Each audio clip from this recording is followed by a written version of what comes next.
Pobre madre soltera hereda la peor hacienda, después de ser engañada por sus hermanos, pero el destino lo cambia todo. Ángela secó sus lágrimas, pero no eran de dolor por la pérdida de su padre.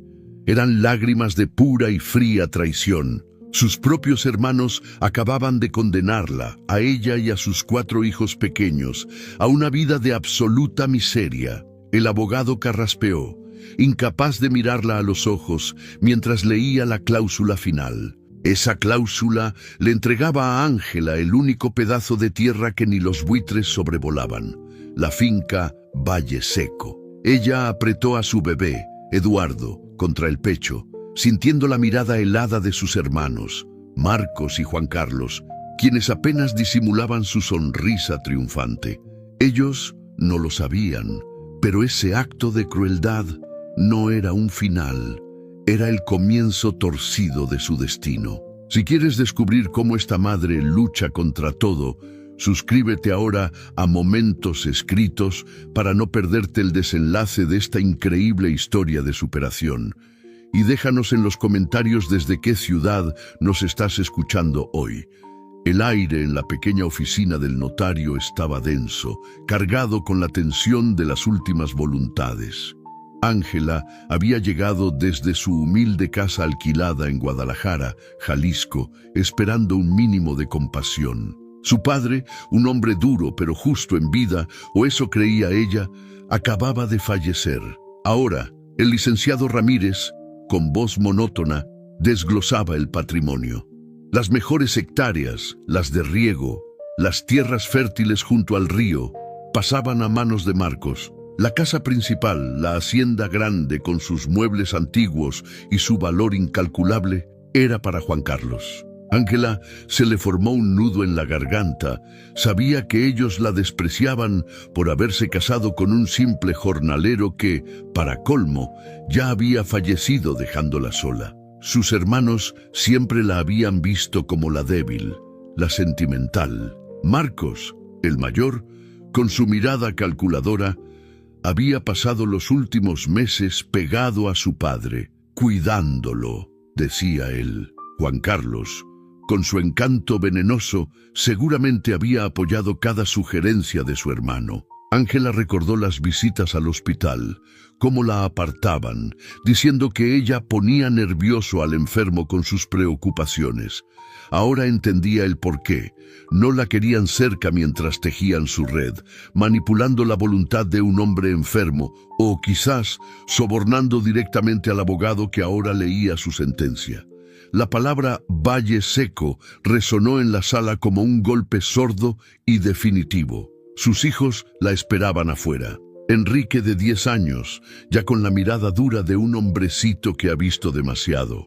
Dalia, de 8, y Noemí, de 6, ambas con los ojos grandes y asustados de su madre. Y Eduardo, de apenas 5 meses, ajeno a todo en sus brazos. ¿Qué les iba a decir? ¿Que su herencia era un pedazo de tierra del que solo se contaban historias de sequía y abandono? Un lugar que la familia no había visitado en más de 20 años porque, según decía su padre, allí ni las víboras quieren vivir. La injusticia era tan grande que le quemaba el pecho, dejándola sin aire. Marcos se levantó, estirando su camisa cara. «Bueno, hermana, algo es algo», dijo con falsa compasión. «Al menos tendrás un techo propio, aunque sea uno que se esté cayendo». Juan Carlos soltó una risita. «No seas cruel, Marcos. Quizás pueda criar cabras o piedras. Dicen que es bueno para las piedras». Ángela se levantó. Su dignidad era lo único que le quedaba. No les dio el gusto de verla derrumbarse allí mismo. Agarró la carpeta con los papeles inútiles de su propiedad y caminó hacia la puerta, sintiendo sus risas como puñales en la espalda. El licenciado Ramírez la detuvo un segundo en el pasillo con la mirada culpable. «Señora Ángela», murmuró en voz baja, yo solo seguí las instrucciones. Su padre estaba complicado al final. Lo siento mucho». Ángela lo miró, sus ojos grises nublados por el llanto contenido. «Usted no siente nada, licenciado. Usted solo cobró sus honorarios por legalizar un robo. Que Dios los perdone a todos. Salió a la luz del sol, que pareció burlarse de su desgracia, y respiró hondo antes de sonreírle a sus hijos, una sonrisa rota que no engañó a ninguno. La mudanza fue rápida, porque no tenían casi nada que llevar. Un viejo camión de mudanzas, pagado con sus últimos ahorros, los llevó por un camino de tierra que parecía interminable. Cada kilómetro dejaban atrás la civilización y se adentraban en un paisaje más árido, más olvidado. Enrique miraba por la ventana con el ceño fruncido. «Falta mucho, mamá. Este lugar no me gusta. Huele a polvo». Dalia y Noemí iban abrazadas en el asiento trasero, calladas, sintiendo la ansiedad de su madre. Ángela solo podía acariciar la cabeza de Eduardo, mientras su mente repetía las palabras de sus hermanos. Finalmente, el camión se detuvo en lo alto de una loma yerma. El conductor señaló hacia abajo. «Ahí es, Valle Seco». Lo que vieron les heló la sangre. No era una finca, era el esqueleto de una pequeña estructura de madera grisácea, inclinada hacia un lado como si una ráfaga de viento pudiera derribarla. El techo tenía más agujeros que tejas. No había un solo árbol verde a la vista, solo arbustos secos y piedras, muchas piedras. El viento soplaba con un silbido agudo, un lamento constante que parecía darles la bienvenida al peor lugar del mundo. Ángela bajó del camión sintiendo que sus piernas no la sostenían. El conductor, un hombre rudo pero con algo de corazón, ayudó a bajar los pocos muebles que tenían: 2 catres viejos, una mesa de cocina y varias cajas de cartón con ropa y utensilios. Él mismo evitaba mirar la casa. «Señora, ¿está segura de que es aquí? Esto no es lugar para niños». Ángela asintió, incapaz de hablar. Le pagó lo acordado y el hombre se fue rápido, como si temiera contagiarse de la desgracia de aquel valle. El sonido del motor alejándose fue reemplazado por el silencio absoluto, roto solo por el viento. «¿Aquí vamos a vivir?», preguntó Dalia, su vocecita temblando, al borde del llanto. Noemí se escondió detrás de su falda. Enrique, en un arrebato de rabia juvenil, pateó una piedra con fuerza. «¡Esto es una basura! Mis tíos nos mintieron. Mi abuelo nos odiaba». Ángela reaccionó. «Enrique, no digas eso», le gritó, más fuerte de lo que pretendía. El niño la miró con desafío, sus ojos llenos de lágrimas de furia. «Es la verdad. Nos dejaron aquí para morirnos». Era la primera vez que Enrique le hablaba así, y a Ángela se le rompió el corazón un poco más. Se acercaron a la casa. La puerta principal colgaba de una sola bisagra. Adentro el panorama era peor. El suelo era de tierra apisonada. Había nidos de pájaros en las vigas del techo, y el olor a humedad y abandono era insoportable. Había 2 habitaciones minúsculas, y lo que parecía ser una cocina, con un fogón de leña roto. Ángela vio una rata escabullirse por un agujero en la pared y tuvo que morderse el labio para no gritar. Dejó a Eduardo, que empezaba a llorar, sobre una manta en el suelo y salió. Necesitaba ver el pozo, la única fuente de agua. Lo encontró a unos 50 metros de la casa. Era una estructura de piedra vieja y al asomarse, su última esperanza murió. El fondo estaba casi seco. Había apenas una capa de lodo oscuro y agua estancada. No era potable, no servía ni para lavar. Ángela se apoyó en el brocal y entonces sí se permitió llorar.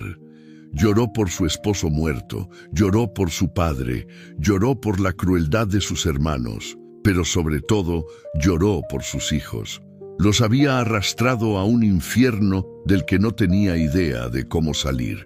La primera noche en Valle Seco fue la más larga de sus vidas. El viento se colaba por todas las rendijas de la casa, haciendo que las paredes crujieran. Tuvieron que juntar los 2 catres en la habitación menos destruida. Ángela acostó a los 4 niños juntos, cubriéndolos con todas las mantas que tenían, y ella se sentó en el suelo, de espaldas a la puerta, como si pudiera protegerlos con su propio cuerpo del frío y del miedo. No durmió ni un segundo. Escuchaba los sonidos del campo, los coyotes a lo lejos, el ulular de alguna lechuza. Enrique tampoco durmió. Lo sintió temblar, no solo de frío, sino de rabia contenida. En medio de la noche, él susurró: «Mamá, ¿qué vamos a comer mañana?». Ángela tragó saliva. Habían traído algunas provisiones, latas y un poco de maíz, pero se acabarían en 3 días. «Mañana iré al pueblo cercano a buscar agua potable y veremos qué hacer. Trataremos de sembrar algo, hijo.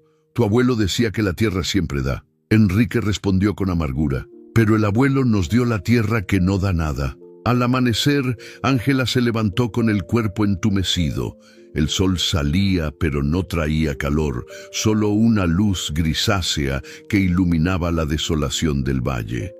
Dejó a Enrique a cargo de sus hermanas y del bebé, una responsabilidad demasiado grande para un niño de 10 años, y tomó los 2 baldes más grandes que tenía. El pueblo, San Jacinto, estaba a 7 kilómetros de distancia, según le había dicho el conductor.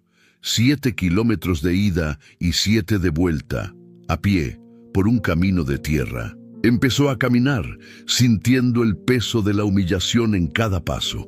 El camino a San Jacinto fue agotador.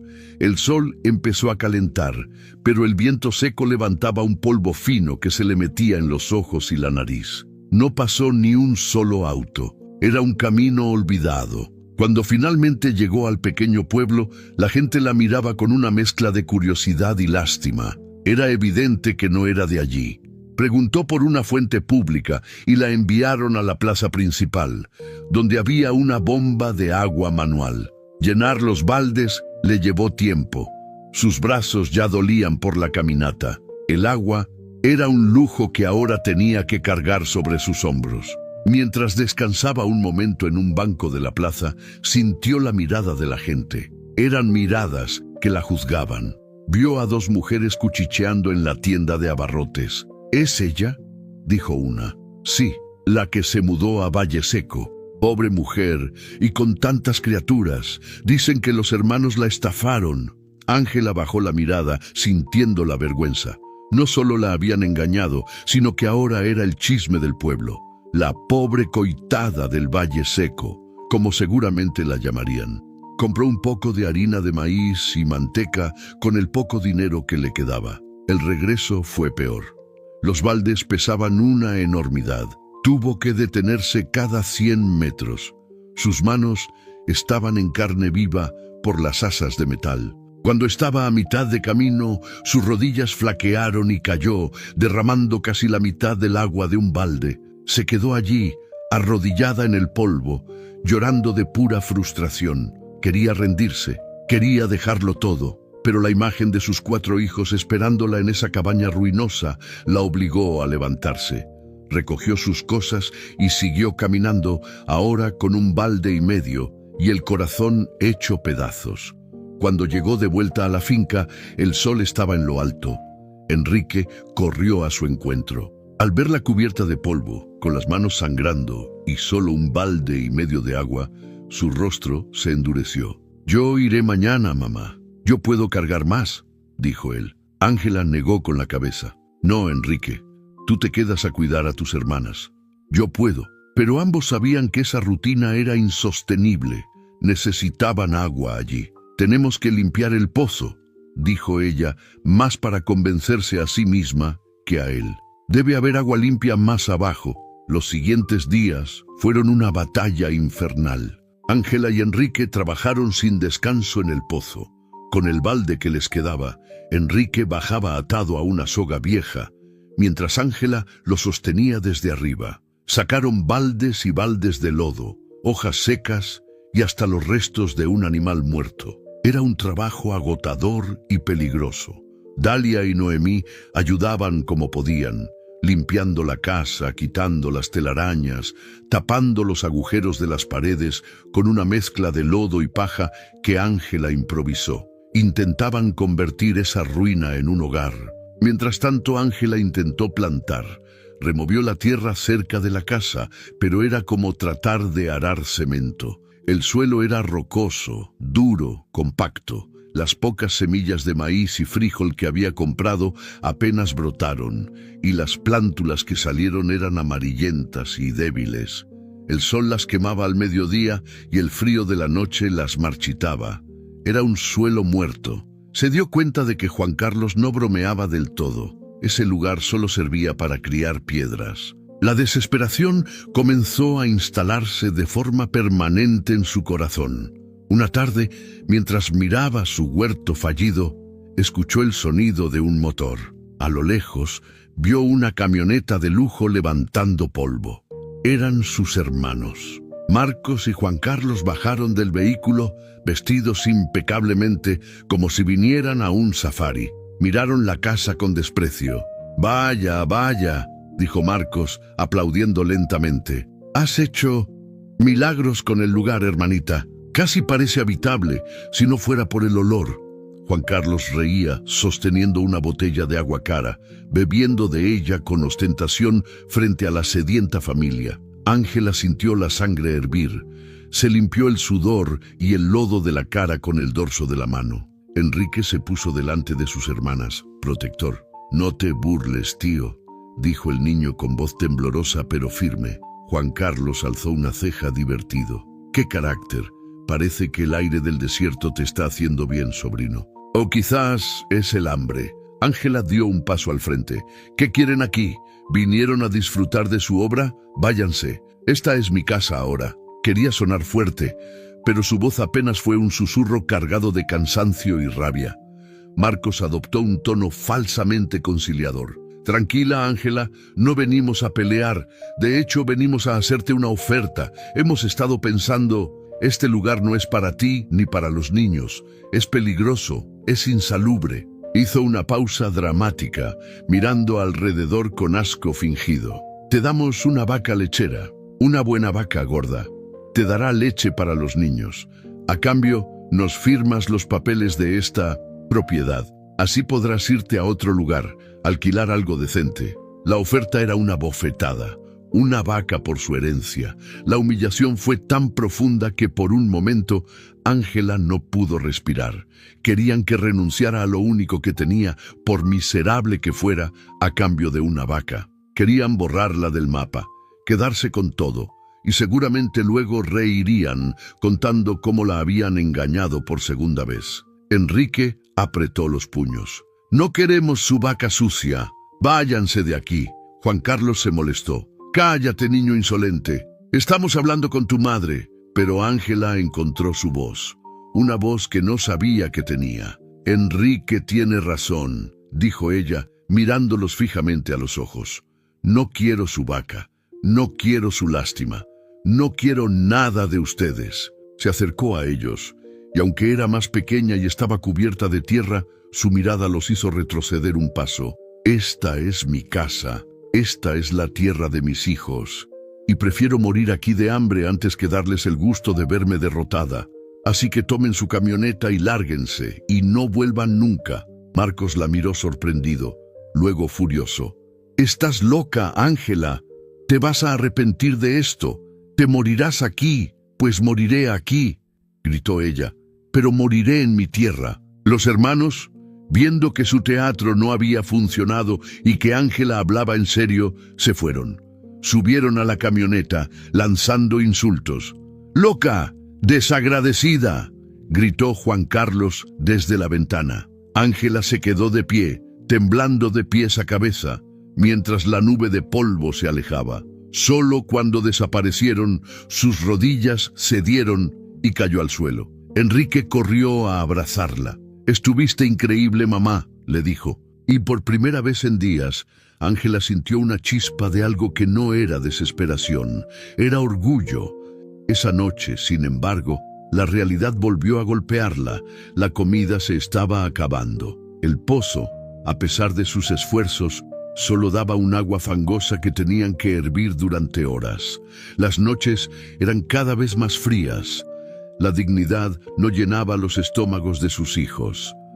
Ángela estaba sentada en el escalón de la entrada, mirando la luna, preguntándose si había cometido un error. Quizás debió aceptar la vaca. Al menos tendrían leche. Se sentía atrapada, sin salida. Fue entonces cuando la vio, una figura pequeña, encorvada, caminando lentamente hacia la casa con un farol en la mano. Al principio, Ángela se asustó. ¿Quién andaría por ahí a esas horas? Pero la figura se acercó y vio el rostro de una anciana, arrugado como una pasa, pero con los ojos más brillantes y vivos que jamás había visto. La mujer se detuvo a unos metros, con una sonrisa amable. «Buenas noches, hija. Te vi desde mi casa, en el cerro de enfrente. Vi el humo de tu fogón. Traje algo para los niños». Ángela se puso de pie, desconfiada. «¿Quién es usted?». La anciana rió suavemente. «Me llaman Ofelia. Mi casa está cruzando el arroyo seco. He vivido aquí toda mi vida, más tiempo del que tu padre visitó este lugar». Dejó una canasta en el suelo. Ángela miró dentro y sus ojos se llenaron de lágrimas. Había queso fresco, tortillas calientes, huevos y un pequeño frasco con miel. Era un banquete. No puedo aceptarlo, no tengo cómo pagarle», susurró Ángela avergonzada. Doña Ofelia la miró con ternura. «El desierto no pide pago, hija, solo pide respeto, y veo que tú estás luchando. Los vi trabajar en el pozo». Se sentó en una piedra, como si el frío de la noche no le afectara. «Tus hermanos vinieron hoy, ¿verdad? Los oí gritar desde lejos. Siempre fueron ruidosos esos dos, llenos de ambición, vacíos de corazón. Se parecen a su abuelo. Pero tú te pareces a tu abuela, a la primera Ángela». Ángela se sorprendió. «¿Usted conoció a mi abuela?». «Claro que sí», dijo Ofelia, su mirada perdida en los recuerdos. «Yo era una niña cuando ella llegó aquí. Este valle no siempre fue seco, tenía vida, pero requería un tipo especial de paciencia. Tu abuela la tenía». Doña Ofelia miró la tierra que Ángela había intentado arar. «Estás sembrando mal, hija. Esta tierra no es para maíz. Esta tierra es terca. No puedes obligarla. Tienes que escucharla. Ella te dice lo que quiere dar». Ángela no entendía. «¿Escucharla? ¿Cómo? Es solo piedra y polvo». La anciana sonrió. «Mañana te traeré algo. Unas gallinas que pongan huevos para los niños. Y unas semillas. Pero no son semillas de maíz. Son semillas de cosas que aman las piedras». Se levantó con una agilidad sorprendente para su edad.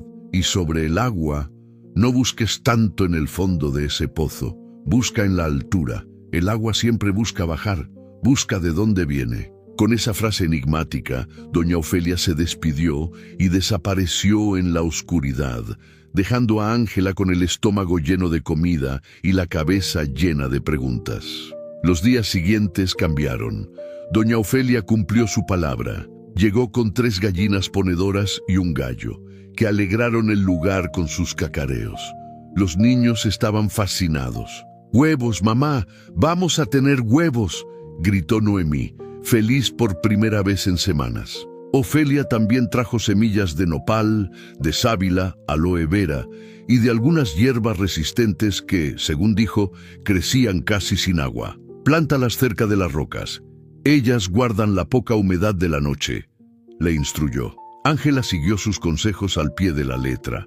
Aunque escéptica, hizo lo que la anciana le dijo. Dejó de pelear con la tierra dura del centro y empezó a trabajar en los bordes rocosos de la propiedad. El trabajo seguía siendo duro, pero ahora tenía un propósito diferente.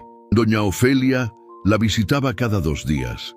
Le enseñó a hacer queso con la leche de cabra que ella misma ordeñaba. Le enseñó qué raíces secas servían para hacer té y cuáles curaban la tos de Eduardo. Se convirtió en su mentora, en la abuela que Ángela nunca tuvo. Sin embargo, el problema del agua persistía. Las caminatas a San Jacinto seguían siendo necesarias, aunque ahora Enrique a veces la acompañaba y ayudaba a cargar. La frase de Ofelia sobre el agua resonaba en su cabeza. «Busca en la altura, busca de dónde viene». Miraba las colinas rocosas que rodeaban el valle. Parecían impenetrables. ¿Cómo podía haber agua allí arriba? Pero la desesperación y la confianza en la anciana la empujaban a explorar. Un día, decidió seguir el consejo al extremo. Dejó a los niños con comida suficiente y las gallinas encerradas. Enrique, cuida a tus hermanos. Voy a explorar el cerro. No me tardo. Mintió, sabiendo que podría tardar horas. Empezó a escalar la parte más rocosa de su propiedad, el límite norte que todos siempre habían considerado inútil. Era un terreno difícil, lleno de piedras sueltas y espinas. Sus zapatos gastados apenas la protegían. El sol pegaba fuerte, pero ella seguía, impulsada por una intuición, por la voz de doña Ofelia en su mente. Había un grupo de rocas enormes, apiladas como si un gigante las hubiera arrojado allí. Nadie se acercaba nunca a ese lugar.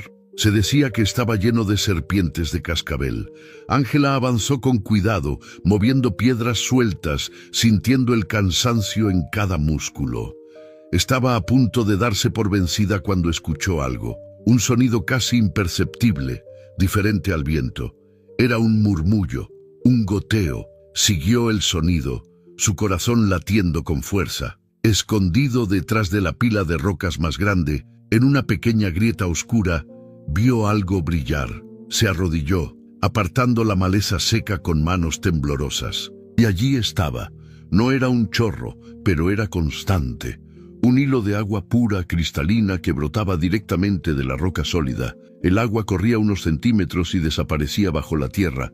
Era una naciente, un manantial, agua limpia, fresca, en su propia tierra. Cayó de rodillas y bebió directamente de la fuente, sintiendo el agua más dulce que jamás había probado. Lloró de alegría, de alivio. Doña Ofelia tenía razón. El agua no estaba en el pozo seco. Estaba en la altura, escondida, esperando ser encontrada. Corrió de regreso a la casa, resbalando y cayendo, pero sin importarle. «Enrique, Dalia, encontré agua, encontramos agua», gritaba mientras corría. Los niños salieron a recibirla y cuando les mostró el lugar, celebraron.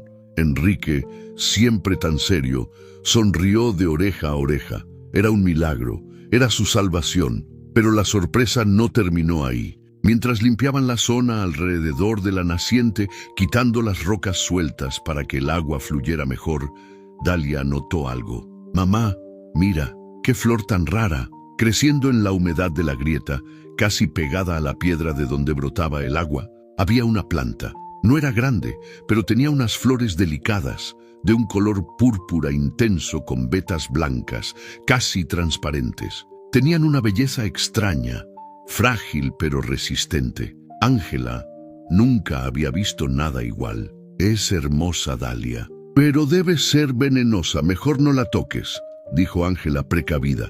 Sin embargo, la planta la intrigaba. Crecía en el lugar más inhóspito, solo con la humedad de la piedra. Con cuidado, cortó una de las flores, asegurándose de llevarse también una hoja. «Se la llevaré a doña Ofelia.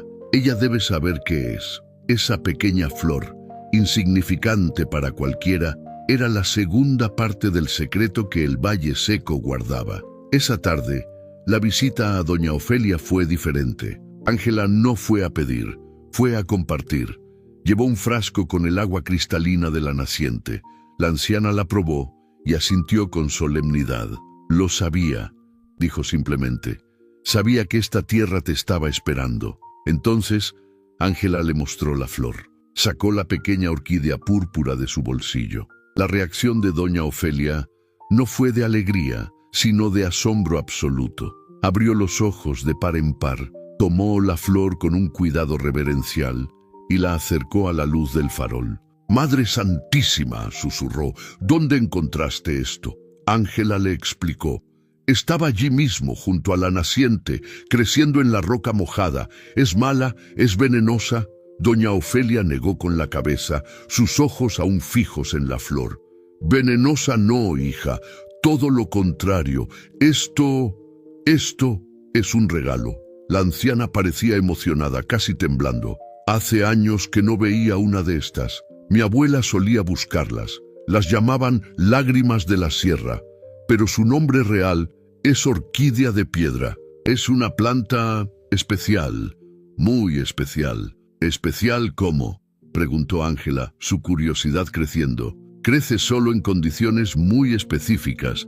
Necesita la altura, la piedra porosa y, sobre todo, agua de manantial pura, filtrada por la roca. El agua de pozo no le sirve, el agua de río tampoco. Por eso es tan rara. Ofelia frotó la hoja entre sus dedos. Tiene propiedades curativas. Antiguamente la usaban para calmar la piel, para curar quemaduras, para hacer que las cicatrices desaparecieran. Es un tesoro, Ángela, un verdadero tesoro. Ángela la miró sin comprender del todo. Entonces, ¿es medicinal? Más que medicinal, hija. Hoy en día vale mucho dinero.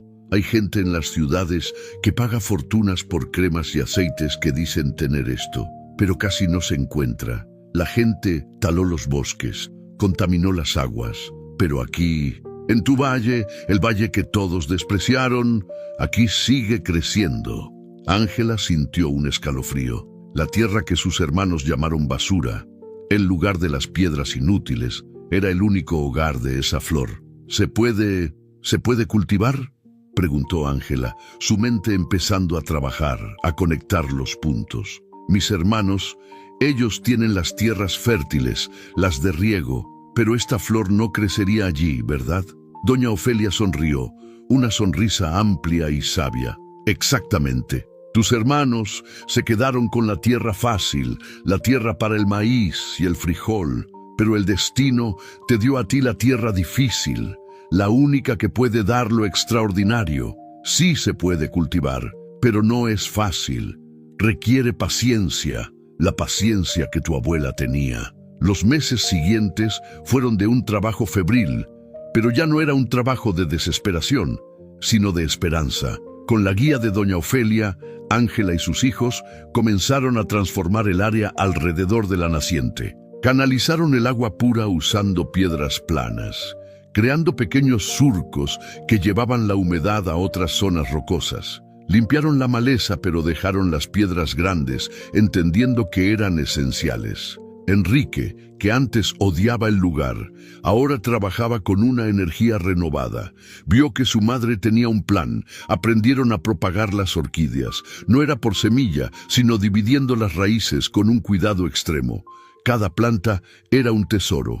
Construyeron un pequeño vivero improvisado, usando palos viejos y malla de gallinero, que doña Ofelia les consiguió para proteger las plantas más jóvenes del sol directo y del viento. Dalia y Noemí, con sus manos pequeñas, eran las encargadas de regar las plantas bebés con el agua de la naciente, tratándolas con una delicadeza que Ángela nunca les había visto. Mientras las orquídeas crecían lentamente, la vida en la finca mejoraba. Tenían agua limpia. Las gallinas ponían huevos todos los días. Las plantas resistentes que Ofelia les dio, los nopales y la sábila, también prosperaban. Aprendieron a comer nopales asados y Ángela empezó a hacer una pasta de sábila que vendía en el pueblo de San Jacinto para pequeñas quemaduras, ganando sus primeras monedas. La gente del pueblo dejó de verla con lástima y empezó a verla con respeto. La pobre coitada se estaba convirtiendo en la mujer trabajadora del valle. Pasaron 6 meses. 6 meses de trabajo agotador, desde antes de que saliera el sol hasta que la luna estaba alta. La primera cosecha de las orquídeas de piedra estaba lista. No eran muchas, apenas una canasta llena, pero eran perfectas. Las flores brillaban con ese púrpura intenso y las hojas estaban turgentes, llenas de vida. Ángela sintió un orgullo que nunca había experimentado.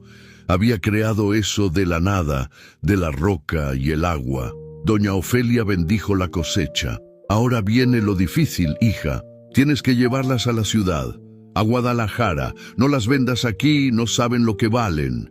Ángela gastó casi todo el dinero que había ahorrado de la venta de sábila y huevos en un boleto de autobús a Guadalajara. Dejó a los niños al cuidado de doña Ofelia, una decisión difícil pero necesaria. Llevaba su canasta de orquídeas como si fuera oro. Viajó toda la noche, con el corazón en la garganta. ¿Y si Ofelia estaba equivocada? ¿Y si nadie quería sus flores? ¿Y si se reían de ella? Llegó a la ciudad al amanecer y se dirigió directamente a un mercado botánico especializado, un lugar del que Ofelia le había hablado. Montó un pequeño puesto improvisado con su canasta y un cartel escrito a mano: orquídea de piedra, medicinal. Los primeros compradores pasaban de largo, buscando flores más grandes, más coloridas. Ángela empezó a desanimarse. El sol subía y las flores comenzaban a sentir el calor.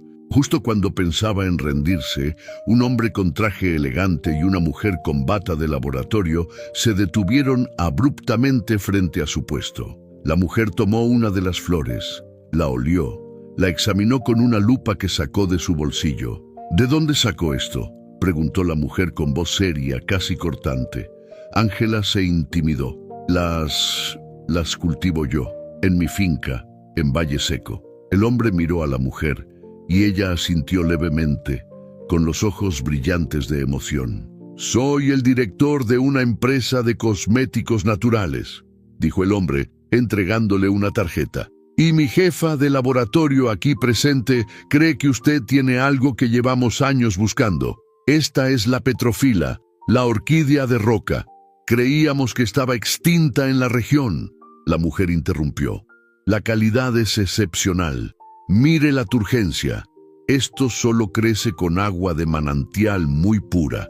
¿Tiene más?». Ángela, apenas pudiendo creer lo que oía, respondió: «Sí, esto es solo el comienzo. Estamos cultivando más». El hombre sonrió. «No queremos comprarle la canasta, queremos comprarle toda su producción, toda la que pueda darnos. Le ofrezco un contrato de exclusividad, un contrato que le cambiará la vida, señora». Ángela miró la tarjeta. Se llamaba Cosméticos Terra Pura. Ángela regresó a Valle Seco esa misma noche.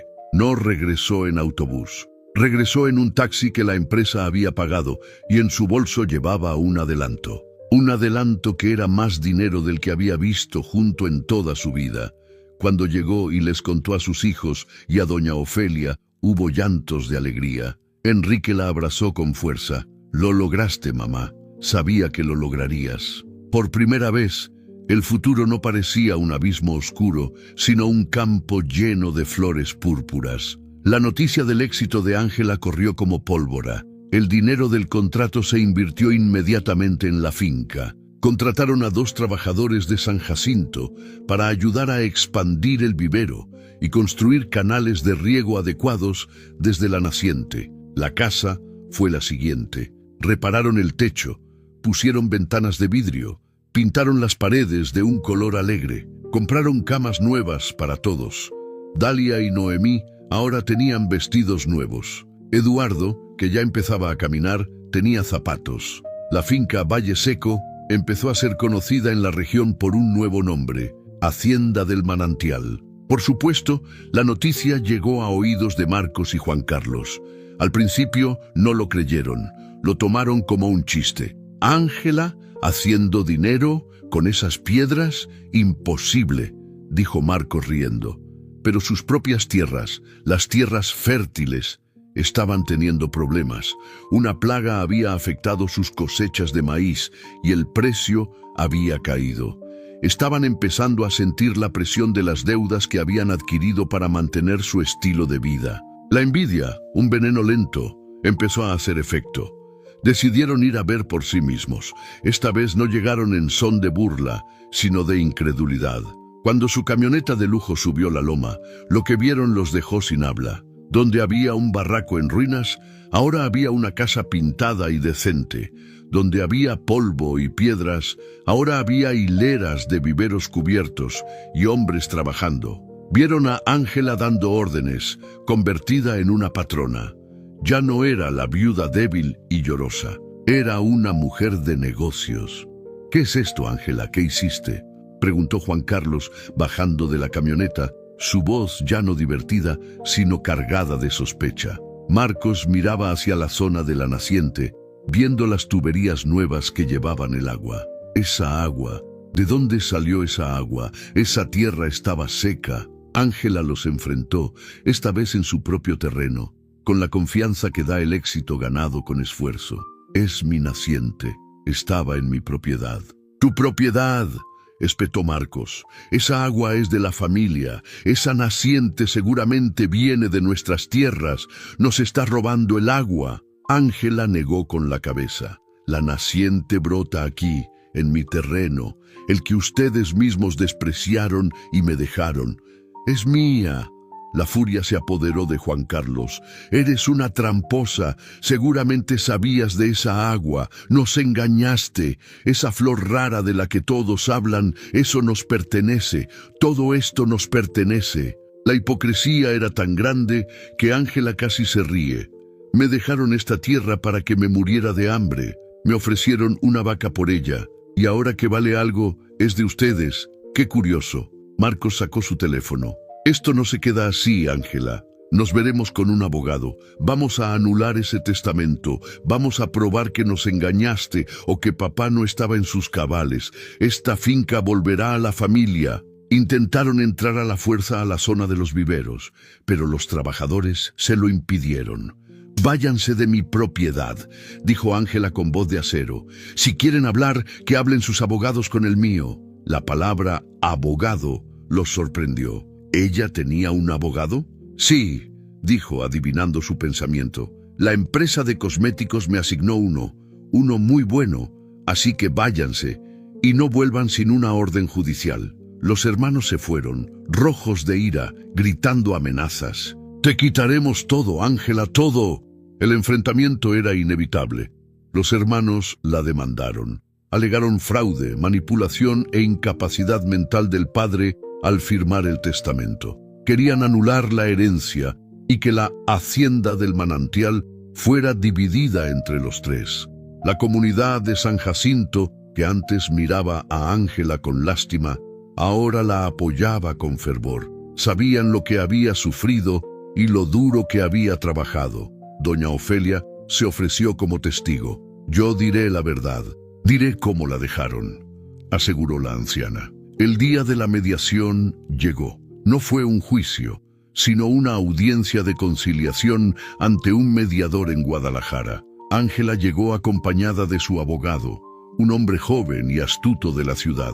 Marcos y Juan Carlos llegaron con su propio abogado, el mismo licenciado Ramírez, que había leído el testamento, quien ahora se veía pálido e incómodo. Los hermanos presentaron su caso con arrogancia. Hablaron de justicia familiar, de cómo Ángela se había aprovechado de un descubrimiento que debía ser de todos. «Señor mediador», comenzó Marcos, «mi hermana recibió esa tierra por lástima. Era la parte inútil, pero resulta que esconde un tesoro, una naciente que riega toda la región. Es un bien familiar». El abogado de Ángela pidió la palabra. «Señor mediador, mis clientes tienen los documentos aquí. La finca Valle Seco fue cedida en su totalidad a la señora Ángela Martínez. El terreno y todo lo que en él se encuentre, incluyendo, cito, rocas, tierra y cualquier fuente de agua que pudiera existir». El licenciado Ramírez tragó saliva. Él mismo había redactado esa cláusula, pensando que era una burla, una forma de enfatizar lo inútil que era el terreno. Nunca imaginó que realmente hubiera una fuente de agua. El abogado de Ángela continuó. «Además, la naciente no riega la región. Es un manantial pequeño, de flujo controlado, que brota y se consume dentro de los límites de la propiedad de mi clienta. No afecta las tierras de los demandantes». Luego, Ángela habló. No era la mujer rota de hacía un año. Estaba vestida de forma sencilla pero elegante. Su voz era calma, pero firme. «Mis hermanos me dieron lo que ellos consideraban basura. Me visitaron para ofrecerme una vaca a cambio de mi tierra. Se burlaron de mis hijos. Me abandonaron». Miró a Marcos y a Juan Carlos directamente. «Ustedes no querían la tierra. Ustedes querían mi humillación, pero se equivocaron. Yo no encontré solo agua.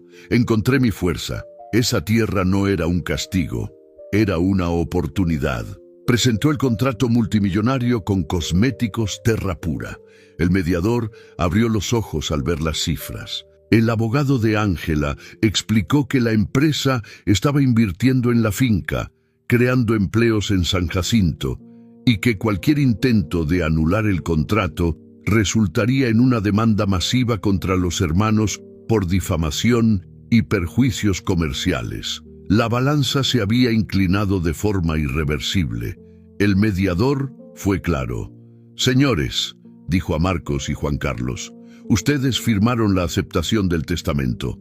La señora Ángela es la única y legítima dueña. No hay evidencia de fraude, solo de mala fe por parte de ustedes. Si llevan esto a juicio, no solo perderán, sino que probablemente enfrentarán cargos por acoso». Los hermanos estaban lívidos. Habían sido derrotados por su propia arrogancia. El licenciado Ramírez miraba al suelo, sabiendo que su reputación estaba acabada. Ángela salió de la sala de mediación sintiendo que un peso de 100 kilos se le quitaba de encima. Había ganado. No solo había ganado la tierra, había ganado su respeto. Sus hermanos salieron furiosos empujando a la gente sin poder creer que la hermana débil, la viuda pobre, los hubiera vencido. Ángela respiró el aire de la ciudad, pero ya no le gustaba. Quería volver a su casa. Quería volver al valle, a su hacienda, al lugar que la había salvado.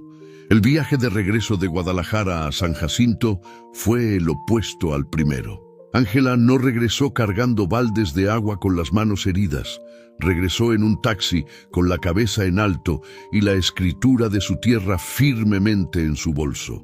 Cuando el auto subió la loma y se detuvo frente a la casa renovada, Enrique, Dalia y Noemí corrieron a recibirla.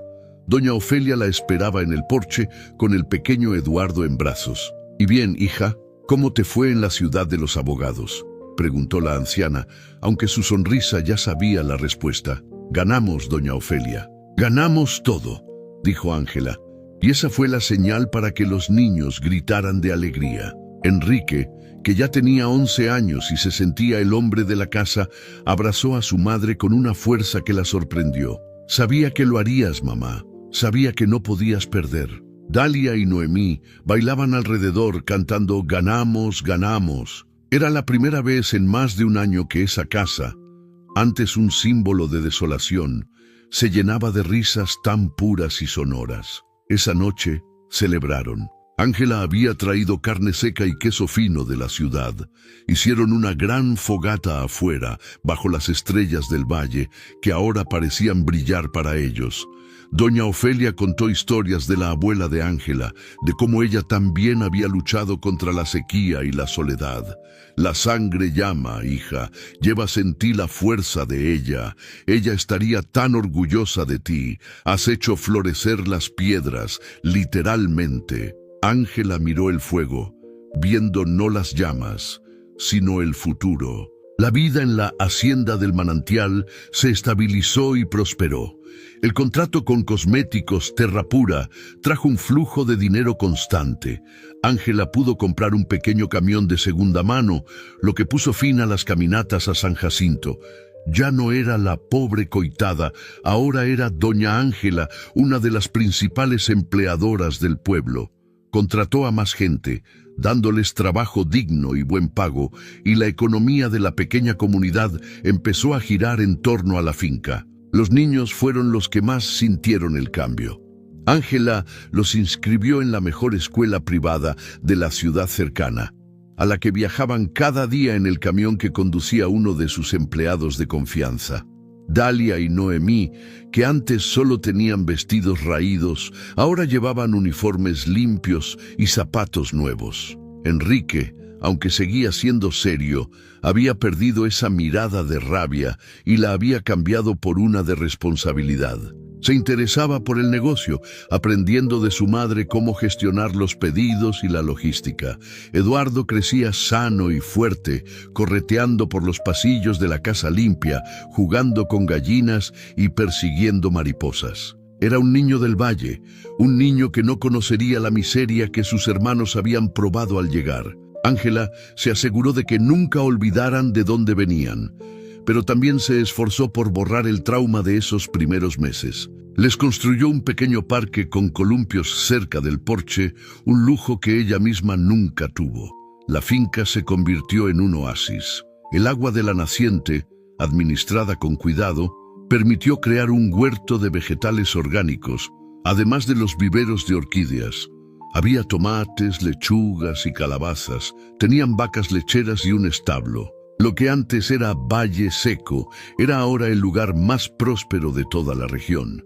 Un testimonio viviente de la resiliencia de una madre y sus 4 hijos, y de la sabiduría de una anciana que supo leer la tierra. Mientras tanto, en la hacienda principal, la atmósfera era de funeral. Marcos y Juan Carlos regresaron de la mediación sumidos en una furia silenciosa y tóxica. Habían sido humillados. La hermana débil, la que habían desterrado, era ahora más rica y poderosa que ellos. El licenciado Ramírez, temiendo una demanda por negligencia, les había devuelto sus honorarios y se había desentendido del caso, dejándolos solos con su rabia. La derrota legal era absoluta y no había apelación posible. Para empeorar las cosas, sus propias finanzas se desmoronaban. La plaga que había afectado su maíz no dio tregua y la cosecha fue una pérdida casi total. Los bancos, que antes les abrían las puertas por ser hijos de quien eran, ahora les exigían los pagos de los préstamos que habían solicitado para mantener sus camionetas de lujo y sus vidas ostentosas. La tierra fértil que habían robado con tanta astucia, ahora se negaba a darles frutos, como si la naturaleza misma estuviera del lado de Ángela. «¡No lo puedo creer!», gritaba Marcos, golpeando la mesa de caoba de la oficina de su padre. «Esa estúpida tuvo suerte, eso es todo. Encontró un charco y unas hierbas raras, y ahora se cree la reina de Jalisco». Juan Carlos, por su parte, bebía tequila directamente de la botella, su rostro congestionado por la ira. «Es esa vieja Ofelia, esa bruja del cerro. Ella le dijo qué hacer. Ella siempre supo los secretos de esa tierra. Debimos haberla echado de allí hace años». La envidia los consumía. Cada noticia que llegaba de San Jacinto era una nueva daga. Que doña Ángela había donado pintura para la iglesia. Que doña Ángela había comprado uniformes nuevos para el equipo de béisbol infantil. Que el camión de cosméticos Terra Pura era una vista común en el camino al valle. «Está gastando nuestro dinero», rugió Juan Carlos. «El dinero de papá. Esa finca era de él. Nos pertenece». Aunque sabían que legalmente no tenían derecho a nada, su codicia nublaba cualquier rastro de razón. Marcos, más calculador, intentó pensar. «Ya no podemos ir por lo legal. El contrato que firmó la blinda. La empresa la protege». Caminaba de un lado a otro, su mente buscando una grieta. «Pero, ¿qué tan sólido es ese negocio? Depende de esa planta. Y esa planta, según dicen, depende de esa agua». Se detuvo de golpe y miró a su hermano con una chispa peligrosa en los ojos. «¿Qué pasa si el agua desaparece?» Juan Carlos dejó la botella en la mesa. «¿Desaparece? ¿Cómo? ¿Vas a rezar para que haya sequía?» Marcos sonrió, una sonrisa torcida. «No, hermano, la naturaleza es lenta. Nosotros podemos ser más rápidos». Se acercó a un mapa antiguo de las propiedades que colgaba en la pared. Mostraba la topografía de la región. La naciente está en su tierra, pero la roca viene de la montaña. El agua se filtra. Si uno supiera dónde, digamos, bloquear el filtro. El silencio que cayó en la oficina fue pesado. Juan Carlos entendió la insinuación. No estaban hablando de desviar un arroyo. Estaban hablando de algo mucho más oscuro, de un sabotaje. Eso es complicado, Marcos, y peligroso. Si nos descubren... «Nadie nos descubrirá», lo interrumpió Marcos. «Iremos de noche, por la parte trasera de la montaña, lejos de su casa. ¿Quién va a buscar allí? Ella creerá que fue la naturaleza, que su suerte se acabó». La idea, venenosa y destructiva, comenzó a tomar forma. El plan de Marcos era simple en su maldad. No intentarían destruir los viveros. Eso sería demasiado obvio y dejaría rastros. El objetivo era la fuente de vida, la naciente. «Tenemos que hacerlo parecer natural». explicó Marcos a Juan Carlos, mientras dibujaba un mapa improvisado en una servilleta. Las nacientes a veces se secan. Los terremotos menores, los movimientos de tierra, tapan las vetas subterráneas. Eso es lo que la gente creerá. Juan Carlos lo escuchaba, su miedo inicial reemplazado por una excitación maliciosa. ¿Y cómo lo hacemos? ¿Con dinamita?, preguntó Juan Carlos. Marcos negó con la cabeza, impaciente. ¡Idiota, no! Eso haría un ruido que se oiría hasta Guadalajara. No, usaremos algo más sutil, cemento de secado rápido y químicos. Algo que selle la roca, que envenene el flujo lentamente. No queremos que se corte de golpe. Queremos que disminuya, que la calidad del agua empeore día a día, hasta que ya no sirva para esas malditas flores. La crueldad del plan era metódica. Pasaron las siguientes semanas reuniendo los materiales en secreto. Compraron sacos de cemento especial y contenedores de un químico industrial usado para sellar pozos, adquiriéndolos en una ferretería de otra ciudad, pagando en efectivo, sin dejar rastro. Almacenaron todo en una bodega abandonada en la parte más lejana de sus propias tierras, un lugar al que nadie se acercaba. Esperaron la noche perfecta, una noche sin luna, oscura como la boca de un lobo. «Esta noche», dijo Marcos, mirando el cielo nublado, «ella y sus mocosos estarán durmiendo. Los trabajadores se van al atardecer, el valle estará vacío». Cargaron los pesados sacos y los contenedores en una mula para no usar un vehículo que pudiera ser oído. Se vistieron con ropa oscura y cubrieron sus rostros. Parecían dos ladrones, pero lo que iban a robar no era dinero, era la esperanza y el futuro de su propia hermana. El viaje por la parte trasera del cerro fue arduo. Tuvieron que subir por pendientes resbaladizas y sortear cactus. La envidia les daba fuerza. Les tomó casi 3 horas llegar al punto que Marcos había identificado en el mapa, la formación rocosa que, según él, alimentaba la naciente de Ángela, pero desde un punto más alto y fuera de los límites visibles de su propiedad. Era una grieta profunda en la montaña, escondida entre matorrales.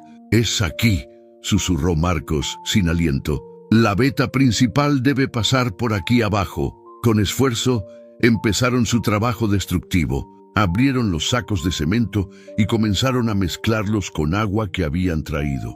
Luego, vertieron el químico en la grieta, seguido de la mezcla de cemento. Era un trabajo sucio y pesado. El olor del químico era fuerte y tuvieron que taparse la nariz. «Echa más, que selle bien, que no pase ni una gota», ordenaba Marcos. Trabajaron durante horas, como 2 demonios en la oscuridad, echando saco tras saco en la falla geológica. Estaban envenenando la tierra. «Esto tardará unos días en filtrarse y hacer efecto», dijo Marcos, limpiándose el sudor y el cemento de las manos. «Para cuando ella note algo, el daño estará hecho. El cemento estará duro como la piedra y el veneno habrá contaminado el flujo. Su contrato se cancelará. Su finca volverá a ser el basurero que era». Se miraron y por primera vez en meses sonrieron. Mientras sus tíos sellaban su destino en la oscuridad de la montaña, la vida en la hacienda del manantial seguía su curso próspero. Enrique, que ya tenía casi 12 años, se había convertido en la sombra de su madre en el negocio. Después de la escuela, en lugar de ir a jugar, corría a los viveros. Había desarrollado un instinto para las orquídeas. Sabía, solo por el color de la hoja, cuando una planta necesitaba más humedad o cuando tenía demasiada sombra. Los trabajadores, al principio divertidos por el patroncito, ahora respetaban su opinión. «Mamá, creo que deberíamos probar un nuevo sustrato en el vivero 3», le dijo una tarde a Ángela mientras revisaban los libros de contabilidad. «Leí en un artículo que nos mandó la empresa que una mezcla con corteza de pino retiene mejor el agua». Ángela lo miró con asombro. Ya no era un niño, era su socio. «Tienes razón, Enrique. Prepara la mezcla y prueba con esa hilera. Si funciona, cambiamos todo el vivero». Ella fomentaba su curiosidad sabiendo que él era el futuro de esa tierra. Dalia y Noemí también habían encontrado su lugar. Ambas tenían una sensibilidad especial para la estética. Se encargaban del jardín que rodeaba la casa. Ya no eran solo plantas resistentes. Con el agua de la naciente, ahora tenían rosales, jazmines y bugambillas.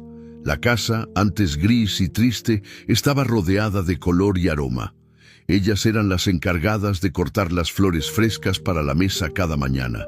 Habían sanado del miedo y la tristeza de aquellos primeros días. Eduardo, el bebé que había llegado en brazos a un lugar desolado, era ahora un niño de casi 2 años, robusto y feliz. Su lugar favorito era la cocina, siguiendo a la cocinera que Ángela había contratado, pidiendo probadas de todo. Era el consentido de los trabajadores y la adoración de doña Ofelia. Él era el símbolo viviente de la transformación del valle, de la necesidad extrema a la abundancia tranquila. Ángela, por su parte, había cambiado profundamente. La mujer asustada y llorosa que llegó a Valle Seco había desaparecido.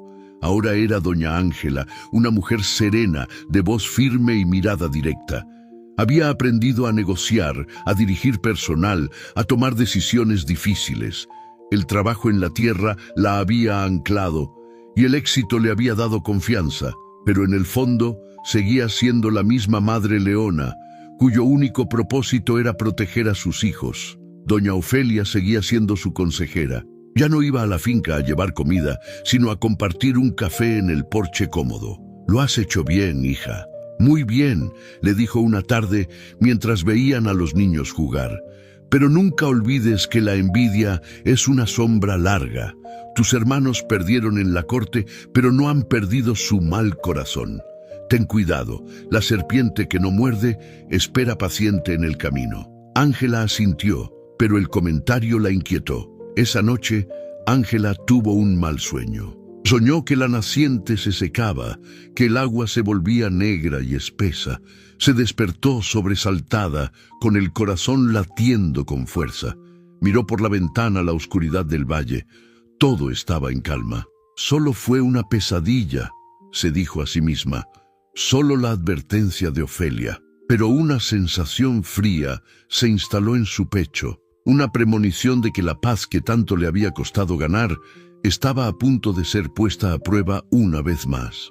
Llegó la temporada de mayor producción. Los viveros estaban cargados de flores, más hermosas que nunca. La empresa de cosméticos había aumentado su pedido e incluso habían enviado a un fotógrafo para hacer un reportaje sobre la Finca Milagro y la orquídea de piedra. Ángela se sentía en la cima del mundo. Había demostrado no solo a sus hermanos, sino a sí misma, que era capaz, que la tragedia de su viudez y la traición de su familia no la habían definido. Para celebrar el éxito de la cosecha, Ángela organizó una pequeña fiesta para sus trabajadores y sus familias. Hicieron una barbacoa en el patio. Había música y risas. Era un ambiente de gratitud.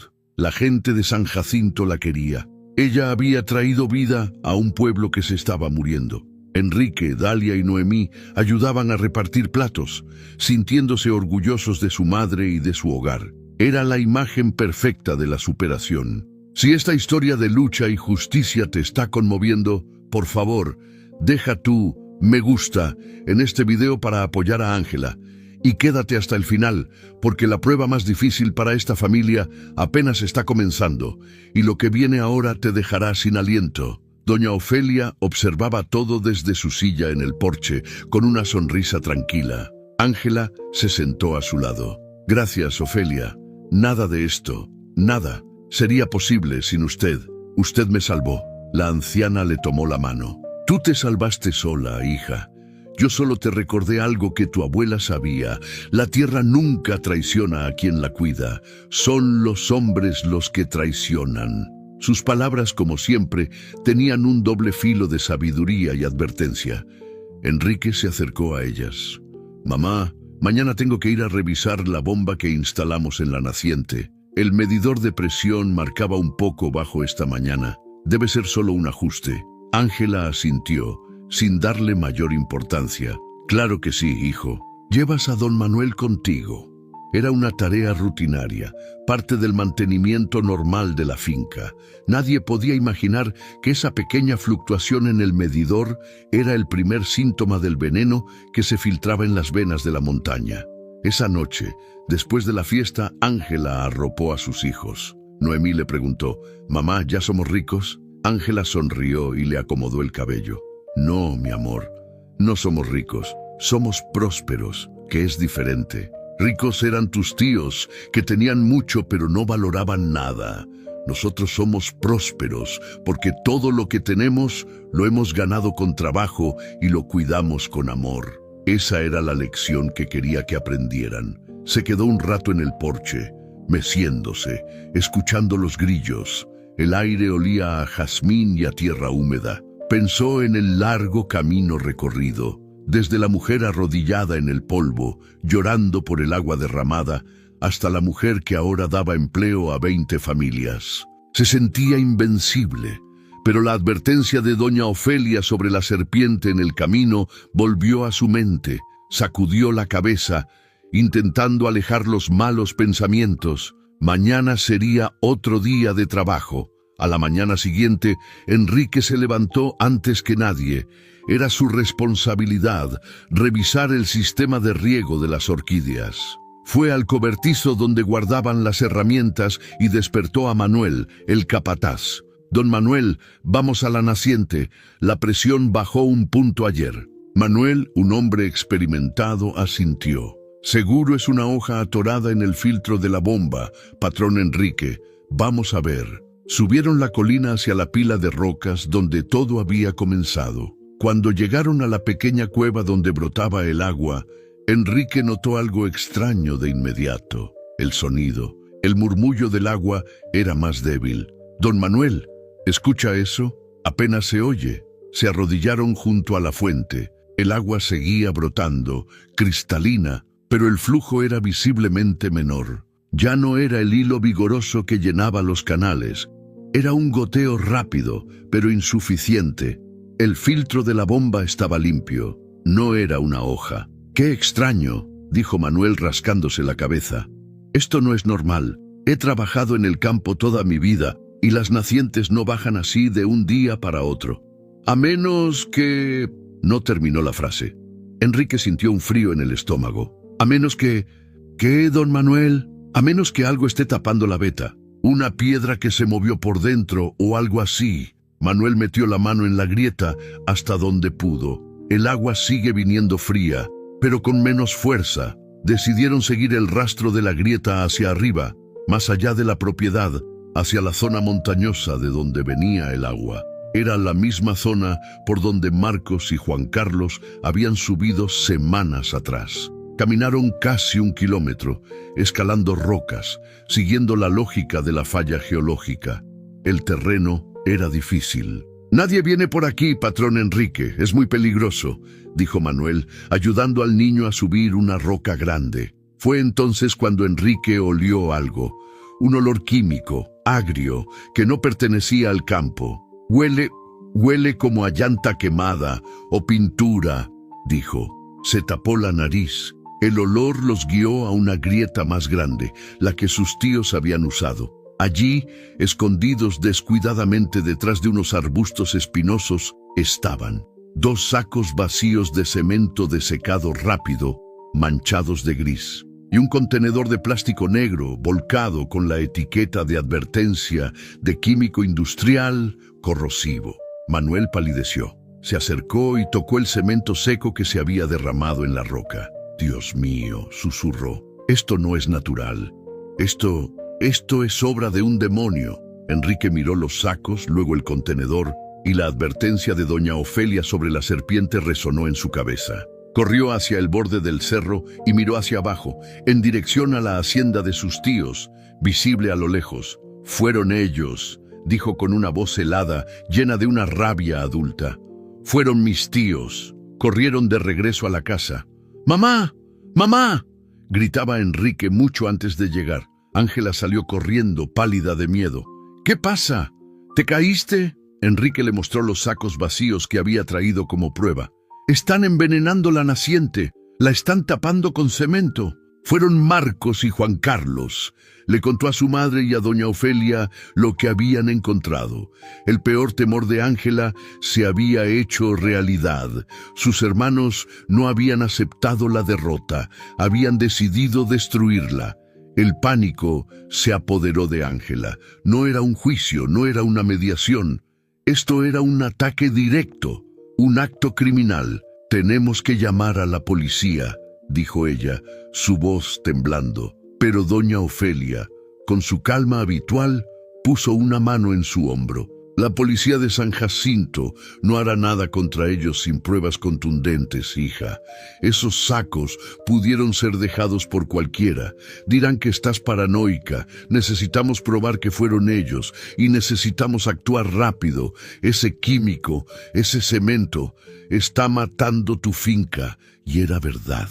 Esa misma tarde los efectos comenzaron a ser visibles. El agua que llegaba a los viveros no solo era menos, sino que tenía un olor extraño.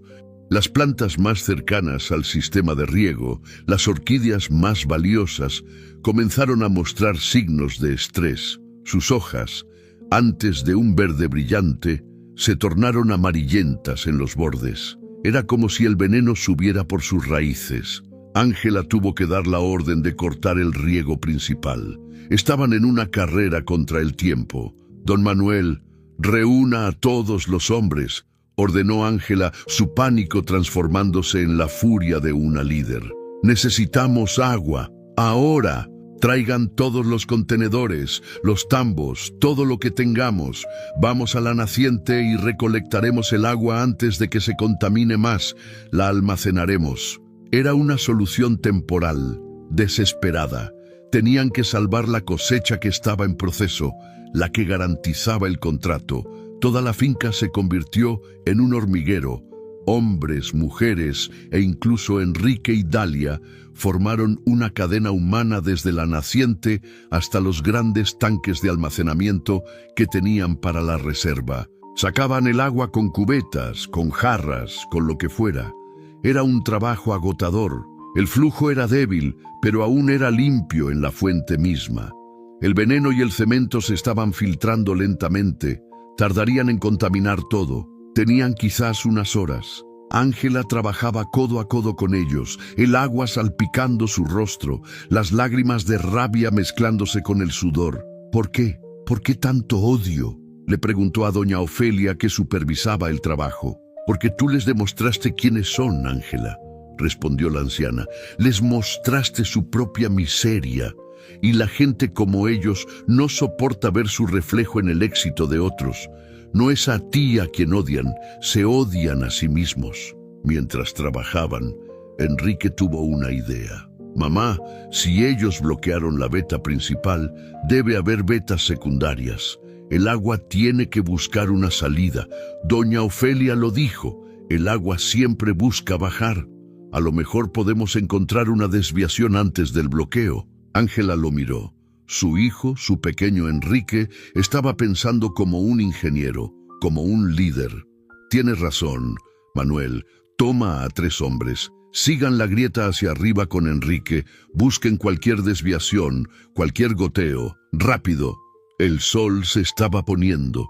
Habían logrado almacenar una cantidad decente de agua limpia, suficiente para mantener las plantas vivas unos días, pero no para sostener la producción.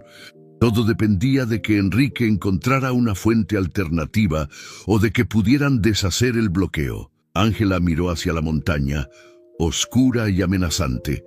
Sus hermanos seguían allí, escondidos en la distancia, creyendo que habían ganado. «No te vas a salir con la tuya, Marcos», susurró ella. «No esta vez». La noticia del sabotaje no pudo contenerse. Los trabajadores, furiosos por el ataque a su fuente de trabajo, esparcieron la voz en San Jacinto. La comunidad reaccionó con indignación. Los hermanos de doña Ángela no solo eran ladrones, ahora eran criminales. El rumor llegó a oídos de Cosméticos Terra Pura en Guadalajara. El director llamó a Ángela, su voz llena de preocupación. «Doña Ángela, ¿es cierto lo que se dice, que la naciente está en peligro?» Ángela tuvo que ser honesta. Sí, señor director, sufrimos un intento de sabotaje. Parece que mis hermanos intentaron bloquear y contaminar la fuente. Se escuchó un suspiro al otro lado de la línea. Ángela, esto es grave. Nuestro contrato se basa en la pureza de esa agua. Si la calidad cambia, si encontramos un solo rastro de ese químico industrial, tendremos que cancelar el contrato inmediatamente. Lo siento, pero nuestros estándares son inflexibles. Esa llamada fue un golpe más duro que el cemento. Ángela colgó el teléfono, sintiendo que el suelo desaparecía bajo sus pies. Podía perderlo todo. No por la falta de agua, sino por la contaminación. Sus hermanos habían sido más listos de lo que pensaba. No solo querían secar la finca, querían arruinar su reputación. Miró las orquídeas que empezaban a marchitarse. Todo su esfuerzo, todo su sacrificio podía terminar por un acto de pura maldad. Mientras tanto, en la montaña, Enrique y Manuel seguían buscando. La noche estaba cayendo. Es inútil, patrón. No hay nada aquí. La grieta principal es la única, dijo Manuel, exhausto. Pero Enrique, con la terquedad de su madre, se negó a rendirse. Se colgó de una saliente peligrosa, alumbrando con una linterna una pequeña cueva que estaba oculta.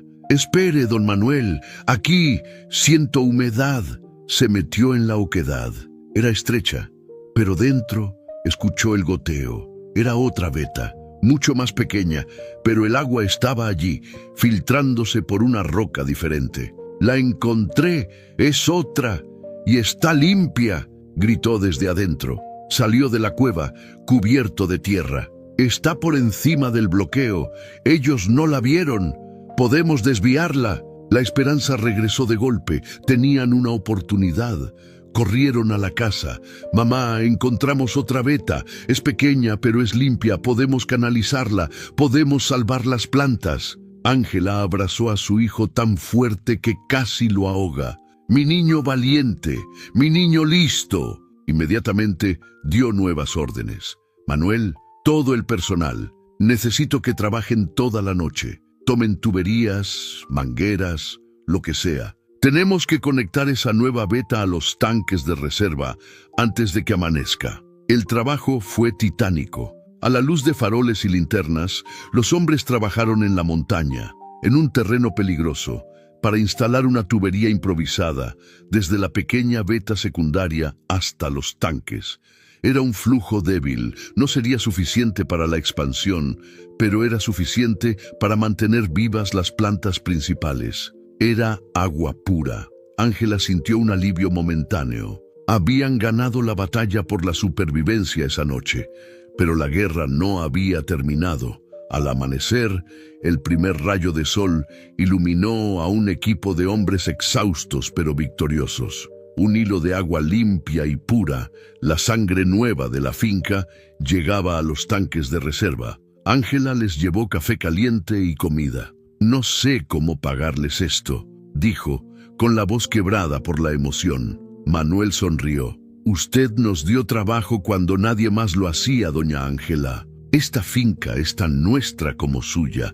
No dejaremos que esos cobardes nos la quiten». Pero el problema principal seguía allí. La naciente grande estaba bloqueada y contaminada. Ángela sabía que no podía dirigir un negocio a largo plazo con el goteo de la veta secundaria. Tenía que denunciar a sus hermanos. «Doña Ofelia, usted tenía razón. Necesito pruebas más fuertes», dijo Ángela esa mañana. La anciana asintió. «Y sé cómo conseguirlas. Tus hermanos son arrogantes, y la arrogancia comete errores. Están celebrando su victoria ahora mismo. Y la gente que celebra habla». Doña Ofelia tenía parientes que trabajaban en la hacienda principal de los hermanos, gente que les debía favores. La anciana hizo una visita discreta a la cocinera de la casa grande. Regresó esa tarde con una mirada triunfante. Lo sabía, anoche estaban bebiendo y presumiendo. Juan Carlos, el más tonto, le dijo al capataz de ellos: «Pronto esa maldita finca de orquídeas se secará como el corazón de mi hermana». Y Marcos se rió y dijo que el cemento hace milagros. «Eso es», exclamó Ángela, «un testigo. No es suficiente. dijo su abogado, a quien había llamado a Guadalajara y que había llegado en menos de 2 horas, consciente de la gravedad. Es la palabra de un capataz contra la de ellos. Necesitamos algo físico, necesitamos probar que ese químico y ese cemento vinieron de ellos. El abogado, el joven astuto llamado Mateo, miró a Enrique. «Enrique, ¿viste alguna marca en los sacos? ¿Algún número de lote?» Enrique cerró los ojos recordando la imagen. Sí, el saco de cemento. Tenía una mancha de tinta azul en la esquina y el contenedor tenía una etiqueta rota. Solo se leía Ustrial Sellador 7. El abogado Mateo sonrió. «Perfecto. Es hora de hacer una visita a las ferreterías». Mateo y Ángela pasaron el resto del día visitando todas las tiendas de materiales en un radio de 100 kilómetros. En la tercera, en una ciudad vecina, el dueño reconoció la descripción. «Ah, sí, cemento fuerza extra, el del saco con la mancha azul. Se nos cayó un bote de tinta encima a ese lote», dijo el ferretero. «¿Y el sellador 7? También. Vendí los últimos 10 contenedores hace unas 3 semanas, a 2 hombres. Pagaron en efectivo, parecían tener prisa». El abogado le mostró una foto de Marcos y Juan Carlos que había sacado de internet. El hombre asintió. «Son ellos. Sí, recuerdo sus camionetas lujosas. Me pareció raro que compraran este material ellos mismos». Mateo pidió al hombre que firmara una declaración jurada. Lo tenía. La compra, el testimonio del capataz, los restos en la montaña. Era un caso sólido. «Ahora sí, doña Ángela», dijo Mateo, guardando los papeles en su maletín. «Ahora sí vamos a la policía, pero no a la de San Jacinto. Vamos directamente a la Fiscalía Estatal en Guadalajara.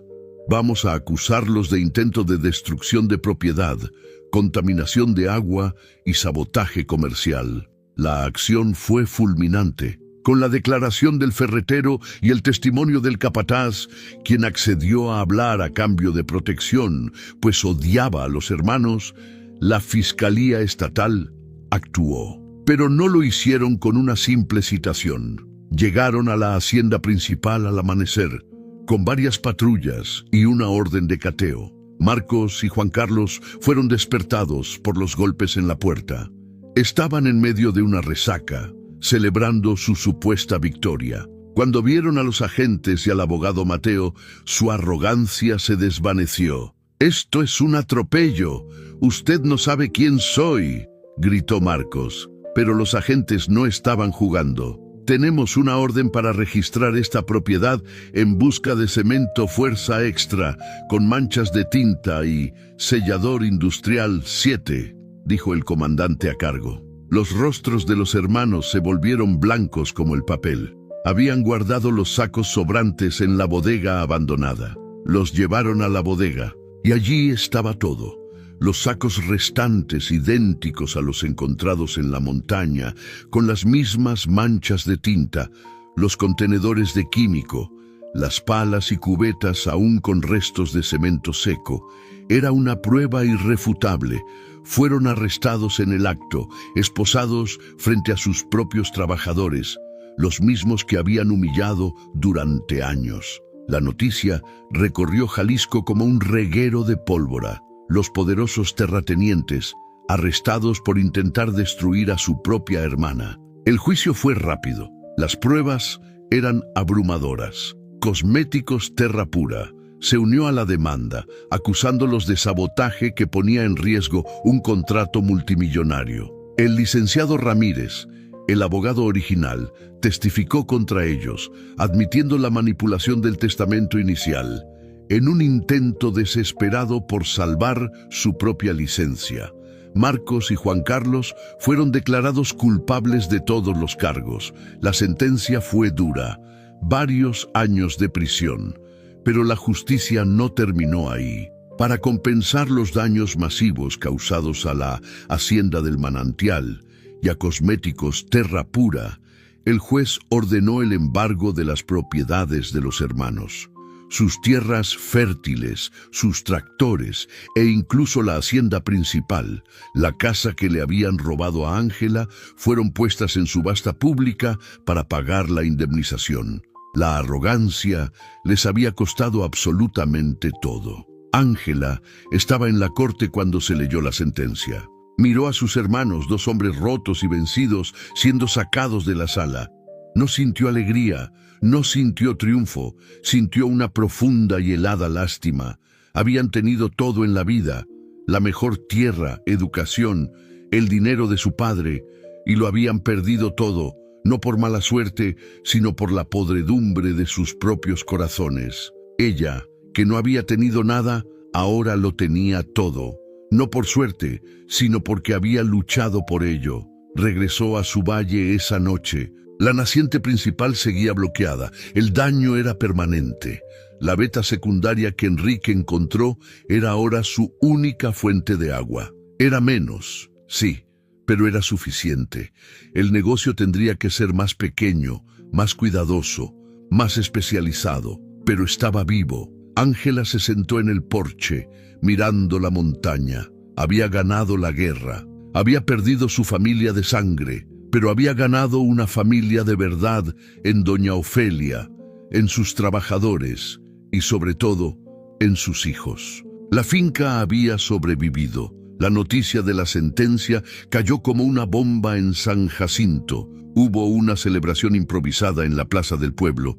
La gente sentía que la justicia no solo era para Ángela, sino para todos ellos, para la gente honesta que había sido despreciada por los hermanos ricos. Cuando Ángela regresó esa noche, los trabajadores la recibieron con vítores y cohetes. Pero Ángela, aunque aliviada, se sentía agotada. La victoria tenía un sabor amargo. Había enviado a su propia sangre a la cárcel, no por venganza, sino por supervivencia. La realidad de la finca era ahora muy diferente. La naciente principal estaba muerta. El cemento y los químicos habían sellado la veta para siempre. Los geólogos que contrató la empresa de cosméticos confirmaron que el daño era irreversible. Toda la operación dependía ahora de la veta de Enrique, ese pequeño hilo de agua que su hijo había encontrado en la oscuridad. El flujo era apenas un 20% de lo que tenían antes. El sueño de la gran expansión había terminado. ¿Qué vamos a hacer, mamá?, preguntó Enrique, que ahora, a sus 12 años, entendía perfectamente la gravedad de la situación. Vio los viveros más grandes, ahora secos y vacíos. Teníamos pedidos para miles de flores. Ángela reunió a toda su familia y a sus trabajadores en el porche. La hacienda del manantial no va a morir, dijo con voz firme. Va a cambiar. Ya no seremos los más grandes, seremos los mejores.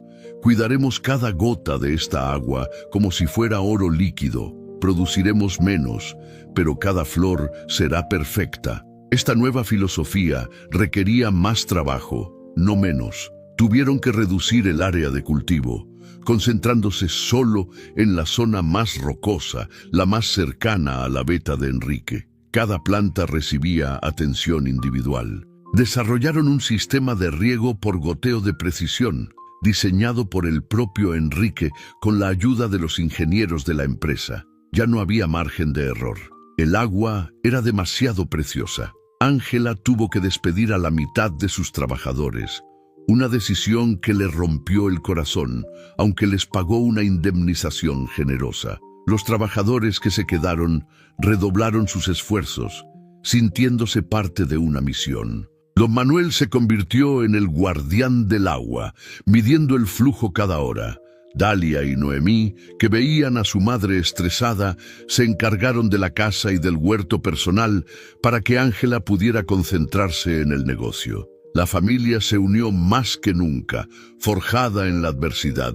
Ya no luchaban contra la pobreza, luchaban por mantener lo que habían ganado. El director de cosméticos Terra Pura, el señor Mateo, visitó la finca él mismo. Vio el daño en la naciente principal y luego vio la operación meticulosa que habían montado con la veta secundaria. Quedó impresionado. Doña Ángela, lo que sus hermanos hicieron fue una atrocidad, dijo, negando con la cabeza. Pero lo que usted y su hijo han hecho aquí es un milagro de ingeniería y dedicación. Su producto acaba de volverse aún más exclusivo. Ángela lo miró confundida.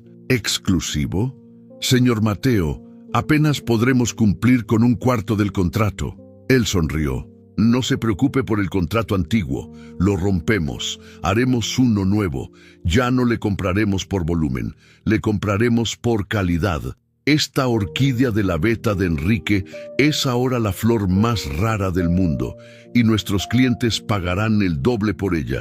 Producirá menos, pero ganará lo mismo o quizás más. La rareza, doña Ángela, es el mayor de los lujos. La propuesta de Mateo cambió el juego. Ángela había estado preparándose para volver a la austeridad, pero en lugar de eso se encontró dirigiendo una operación de lujo. La Hacienda del Manantial se convirtió en una especie de leyenda en la industria de la botánica. Un lugar que había sobrevivido a la traición, la sequía y un sabotaje criminal. Todo para producir una flor que crecía gracias a un pequeño manantial secreto. La historia detrás del producto valía tanto como el producto mismo. Con el nuevo contrato, Ángela pudo recontratar a algunos de sus trabajadores. El enfoque cambió del trabajo de campo al trabajo de laboratorio. Construyeron un pequeño invernadero de alta tecnología, donde cada planta era monitoreada. Enrique estaba en su elemento, experimentando con la luz y la humedad, siempre bajo la supervisión de doña Ofelia, que seguía siendo la verdadera experta. «No te emociones tanto con tus máquinas, niño», le decía ella. «Recuerda que es la piedra y el agua pura lo que les da la fuerza. Escúchalas». La finca se volvió rentable de una manera sostenible. Ya no había presión por crecer rápido, solo por mantener la calidad. Esto le dio a Ángela algo que no había tenido desde que su esposo murió: tiempo. Tiempo para sentarse con sus hijos, para ayudarles con las tareas de la escuela, para escuchar sus sueños. Dalia le confesó que quería ser como ella, pero que quería estudiar administración en Guadalajara. «Alguien tiene que vender esas flores caras, mamá», le dijo con un guiño. Noemí, la más callada, había encontrado su voz en el arte. Pasaba horas en el jardín, dibujando las orquídeas, los colibríes que las visitaban y el rostro arrugado de doña Ofelia. Sus dibujos tenían una vida, una emoción que asombraba a todos. «Tú ves el alma de las cosas, mi niña», le dijo doña Ofelia. Ángela guardó cada dibujo, prometiéndose a sí misma que esa niña tendría las mejores clases de arte que el dinero pudiera comprar. Eduardo, ajeno a los dramas, crecía como un niño feliz. Su mundo era el valle. Sus mejores amigos eran los perros de la finca y los hijos de los trabajadores. Él era la prueba de que el ciclo de dolor se había roto. Su infancia no estaba marcada por la carencia ni el miedo, sino por el olor de las flores y el sonido constante del trabajo y la risa. Era el hijo de la abundancia, una abundancia ganada a pulso. Un día, varios meses después del juicio, llegó una carta oficial a la finca.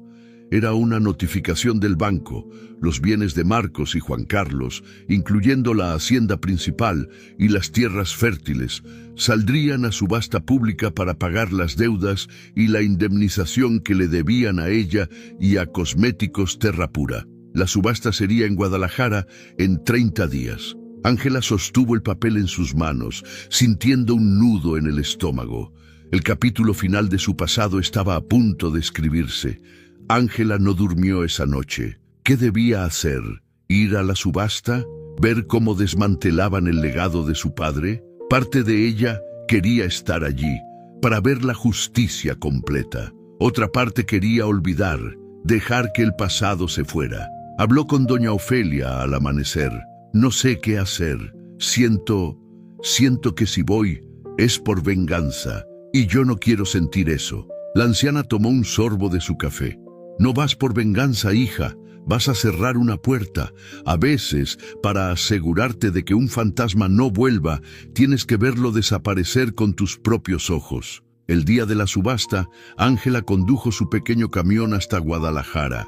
Esta vez iba acompañada por su abogado, Mateo. Se vistió de forma sencilla, pero con la ropa de buena calidad que ahora podía permitirse. No iba como una víctima, ni como una conquistadora.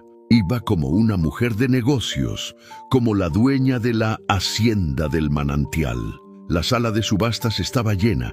Vio a algunos viejos amigos de su padre, banqueros, otros terratenientes. Todos la miraban con una mezcla de curiosidad y respeto. El subastador comenzó. Primero se fueron los tractores, la maquinaria, los muebles de la casa. Todo se vendió por centavos para pagar las deudas bancarias. Finalmente llegaron a las propiedades. Lote número 1. 400 hectáreas de tierra de riego, conocidas como Hacienda La Fértil. Hubo algunas pujas, pero el precio fue bajo. La tierra había sido mal gestionada y la plaga la había devaluado. Se vendió rápido. Y ahora, lote número 2. La casa principal de la hacienda, la residencia Martínez. El silencio cayó en la sala. Era la casa donde Ángela, Marcos y Juan Carlos habían crecido, el símbolo del poder de la familia. El subastador fijó un precio de salida, pero nadie pujó. Mateo se inclinó y le susurró a Ángela: «Está cargada de hipotecas. Quien la compre, compra la deuda, y la indemnización que te deben a ti está ligada a esta propiedad.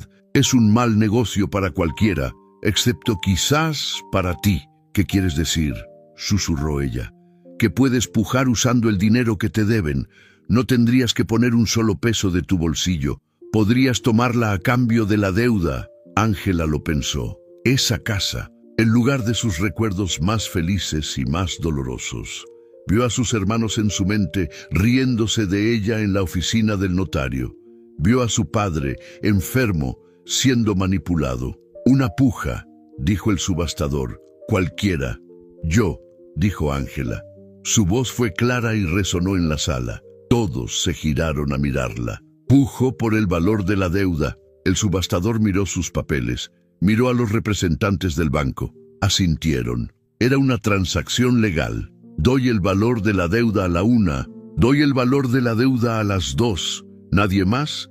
«Vendido a la señora Ángela Martínez por el valor de la deuda pendiente». El martillo sonó. La casa era suya. Salió de la sala de subastas sintiéndose extrañamente vacía. Mateo la felicitó. «Ha recuperado su hogar, doña Ángela». Pero ella negó con la cabeza. «Esa no es mi casa, Mateo. Mi casa está en el valle». Condujo directamente a la hacienda principal. Los portones estaban abiertos. Entró. La casa estaba vacía. Los muebles se habían ido. Solo quedaba el polvo y los ecos. Caminó por las habitaciones donde había jugado de niña. Entró al despacho de su padre, donde había sido traicionada. Se paró frente a la gran ventana que daba a las tierras fértiles, ahora propiedad de un extraño, y no sintió nada, ni alegría, ni tristeza, ni venganza. Solo sintió que esa casa pertenecía a un pasado que ya no era el suyo. Tomó una decisión. «Mateo», dijo llamando a su abogado, «quiero vender esta casa, mañana mismo. Véndela por lo que sea. Usa el dinero para crear un fondo de becas para los niños de San Jacinto, para que puedan estudiar, para que sean como Enrique». Ángela salió de la casa principal por última vez. No miró atrás. Condujo su camión por el camino de tierra de regreso al Valle Seco. Cuando subió la loma y vio su pequeña casa renovada, rodeada de flores, con el humo saliendo de la chimenea y sus hijos corriendo a recibirla, entonces sí sonrió. «Estoy en casa», susurró. Había cerrado la puerta de su pasado y lo había hecho en sus propios términos. Ya no era la heredera de la peor finca, era la constructora de la mejor. Pasaron los meses. La vida en la hacienda del manantial encontró un ritmo nuevo, más tranquilo pero más fuerte. La venta de la casa principal financió el Fondo Educativo San Jacinto, y los primeros jóvenes del pueblo, incluyendo a los hijos de sus trabajadores, se preparaban para ir a la universidad. Ángela se había convertido en la madrina de la comunidad, una figura respetada y querida, no por el dinero que tenía, sino por el bien que hacía. Enrique se convirtió en su mano derecha. A los 13 años ya hablaba con los botánicos de la empresa de cosméticos con una autoridad que sorprendía. Pasaba cada minuto libre estudiando la beta de Enrique, diseñando formas de protegerla, de optimizar cada gota. «Mamá, cuando vaya a la universidad voy a estudiar ingeniería hidrológica», le anunció un día.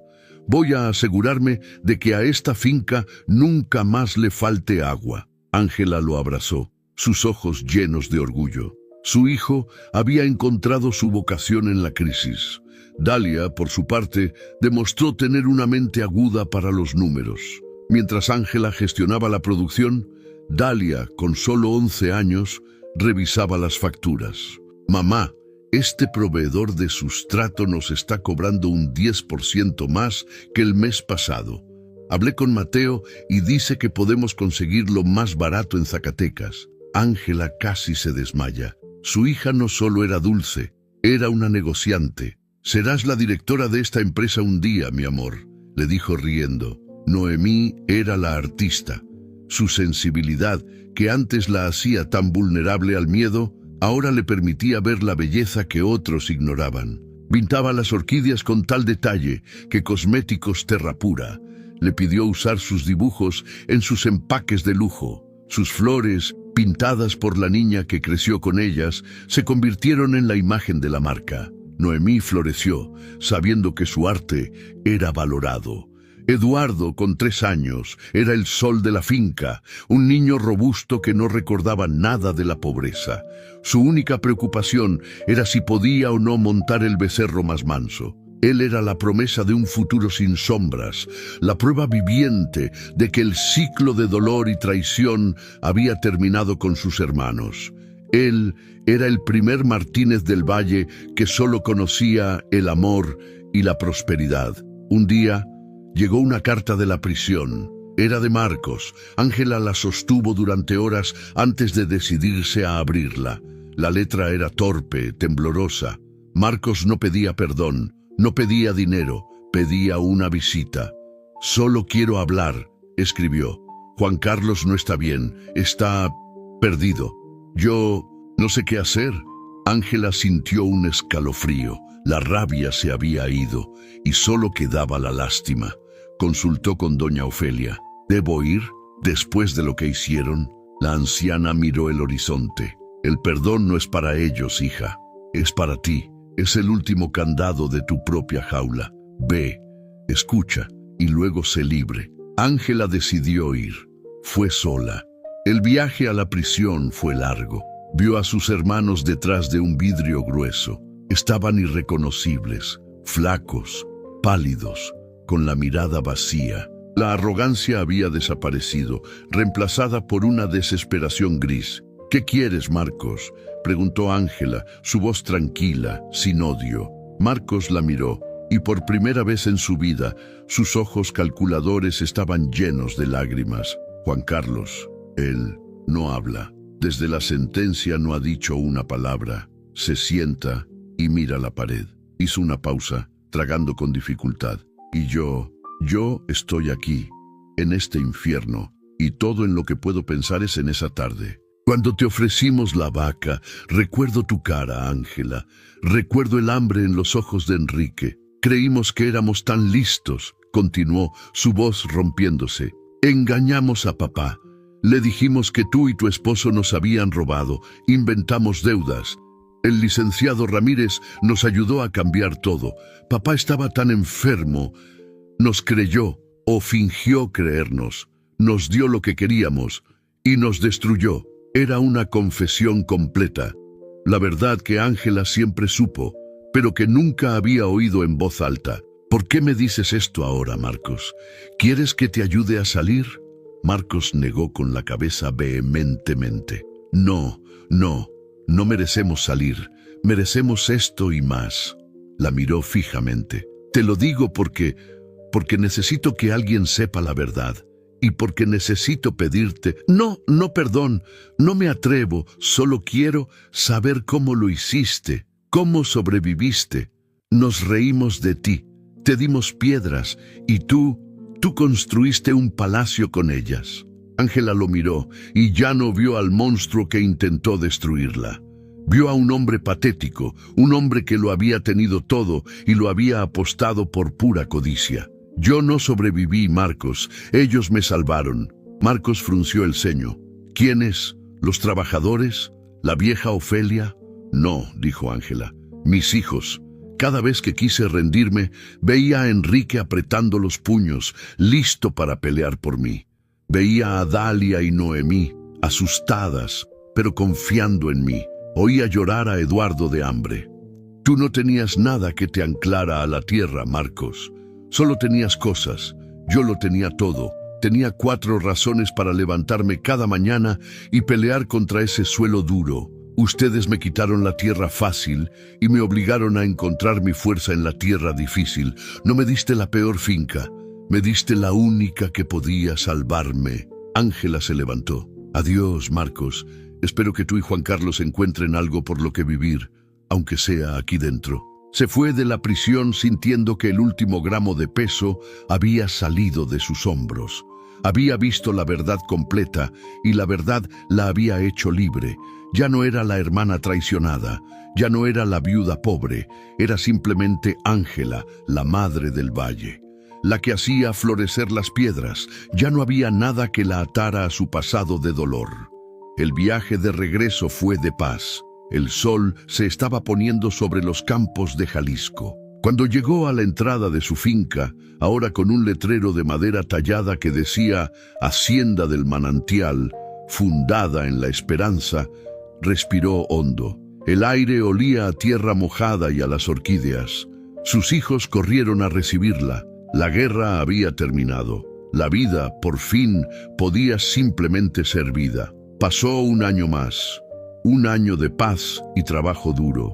La Hacienda del Manantial era el corazón de San Jacinto. La beta de Enrique resultó ser constante, un milagro de la geología. Con la ingeniería de su hijo y la sabiduría de doña Ofelia, aprendieron a maximizar cada gota. Los viveros eran más pequeños, pero más productivos que nunca. La marca Lágrimas de la Sierra, edición Valle Seco, era el producto más cotizado de cosméticos Terra Pura. Enrique, con 14 años, ya era un joven impresionante.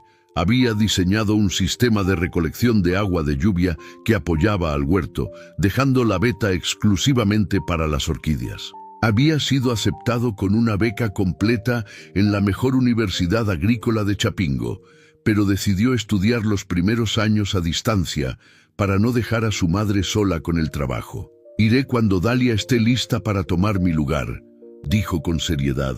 Dalia, con 12 años, ya manejaba la nómina de los trabajadores.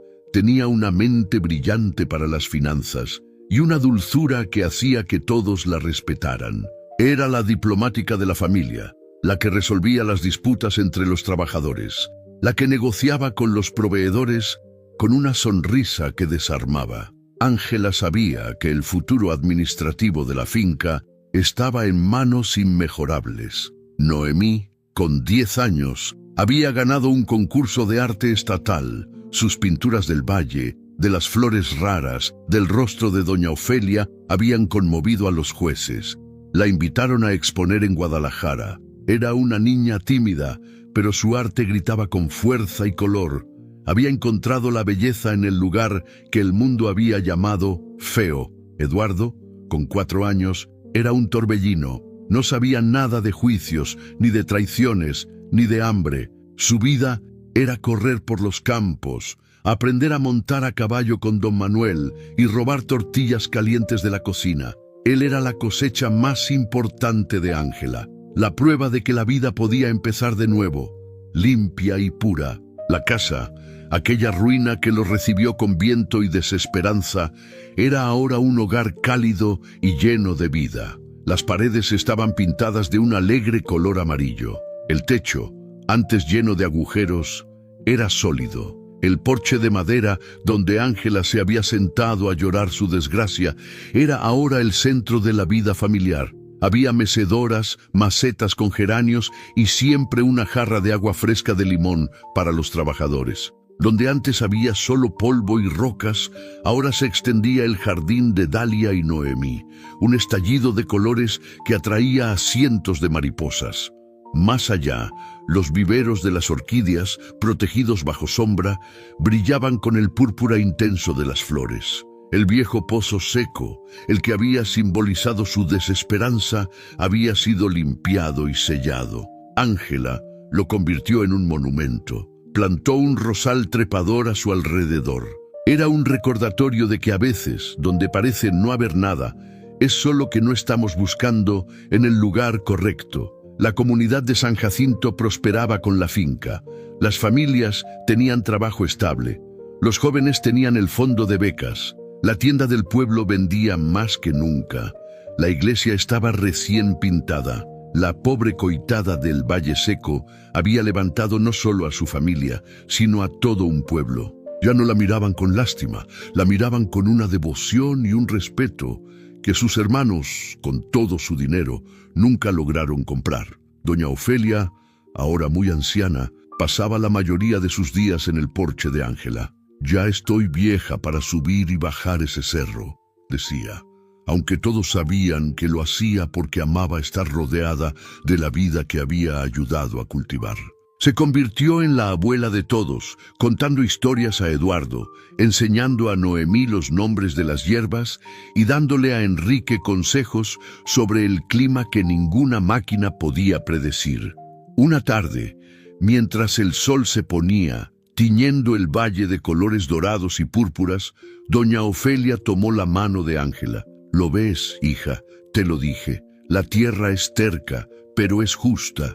Tus hermanos se quedaron con la tierra fácil y los hizo débiles y codiciosos. A ti te tocó la tierra difícil y te obligó a ser fuerte, a ser inteligente, a ser paciente. Te dio lo que necesitabas, no lo que querías». Ángela miró a su mentora, sus ojos brillantes de gratitud. «Usted me enseñó a escucharla, Ofelia. Usted me dio las gallinas, las semillas. Usted me salvó». La anciana negó con la cabeza. «Yo solo te di un empujón».